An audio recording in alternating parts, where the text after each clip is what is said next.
बात जब कला और मनोरंजन की आती है तो हम इंसानों को पहले से ही इन सारी चीजों का शौक था और अच्छी खासी नॉलेज भी थी। और मैं कुछ 100-200 सालों की बात नहीं कर रहा हूँ, मैं बात कर रहा हूँ 40,000 साल पहले की, जब इस धरती पर निएंडरथल्स रहा करते थे। पिछले कुछ सालों से साइबेरिया में मिले इनके फॉसिल से इन रहस्यमयी इंसानी प्रजाति के बारे में काफी कुछ जानकारी हासिल हुई है। लेकिन जैसे जैसे रिसर्च आगे बढ़ती गई, इनके बारे में काफी इंटरेस्टिंग चीजें पता चलने लगी। जैसे कि निएंडरथल्स की प्रजाति करीब 3 लाख साल तक पृथ्वी पर रही थी, जब पृथ्वी पर आइस एज शुरू था, मतलब -20 डिग्री सेल्सियस की खतरनाक ठंड। लेकिन ऐसी परिस्थितियों में भी इन्होंने जीना सीख लिया था। इनके शरीर और चेहरे को देखकर ऐसा अंदाजा लगाया गया कि ये काफी ताकतवर और खूंखार रहे होंगे। लेकिन इंसानों की ये प्रजाति न सिर्फ खूंखार थी, बल्कि होशियार और कला प्रेमी भी थी।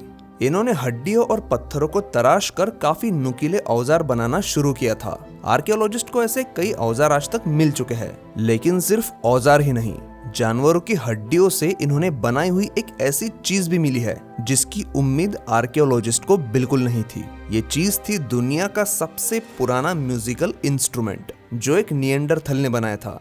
1995 में आर्कियोलॉजिस्ट इवान टर्क को स्लोवेनिया में एक नदी के किनारे एक ऐसा इंस्ट्रूमेंट मिला जो दुनिया की सबसे पुरानी फ्लूट साबित होने वाली थी। ये एक भालू के हड्डी का टुकड़ा था जिस पर 4 छेद थे, सामने की तरफ 3 और पीछे 1। इनमें से 2 छेद सही सलामत थे और बिल्कुल सीधे लाइन में थे, तो बाकी के 2 छेद थोड़े डैमेज थे। बावजूद इसके इवान टर्क को ये लगा कि ये छेद शायद किसी जानवर के दांतों की वजह से हुए होंगे। फिर भी उन्होंने इस पर रिसर्च करने की सोची। उन्होंने एक मॉडर्न बियर की हड्डी का टुकड़ा लिया और कई सारे जानवरों के जबड़े को इस्तेमाल करके ये पता करने की कोशिश की कि क्या सच में किसी जानवर के काटने से ऐसे सटीक एक ही लाइन में ऐसे छेद बन सकते हैं।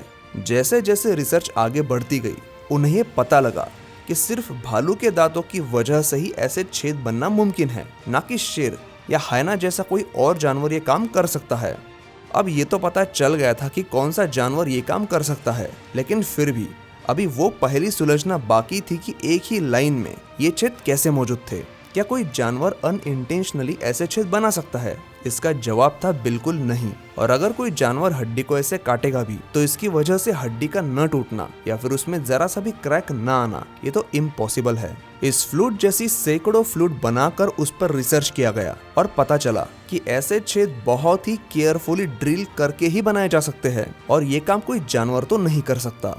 अगला सवाल ये था कि इसका इस्तेमाल कैसे होता था, इससे धुन निकलती थी भी या नहीं। इस फ्लूट को रिकंस्ट्रक्ट किया गया, इसके 3D मॉडल्स बनाए गए, यहाँ तक कि कई म्यूजिक एक्सपर्ट्स की भी मदद ली गई और तब जाकर इस फ्लूट की पहेली आखिरकार सुलझ गई। इस फ्लूट का जो चपटा हिस्सा था, उस तरफ से हवा भरकर नीचे वाले चौथे छेद की हवा उंगली से कंट्रोल करके इसे बजाया जाता था। इसका इस्तेमाल उस समय के लोग शायद सोशल गैदरिंग में और शिकार के वक्त एक दूसरे को इशारा देने के लिए करते होंगे। लेकिन इसके बाद भी चुनौती अभी तक खत्म नहीं हुई थी।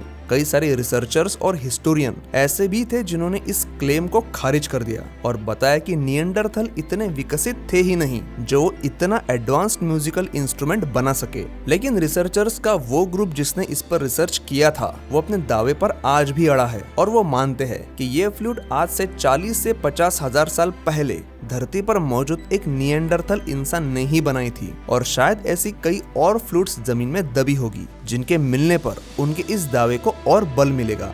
आपको क्या लगता है, क्या सच में आज से 40-50 हजार साल पहले इंसान म्यूजिक जैसी कला को जानते थे?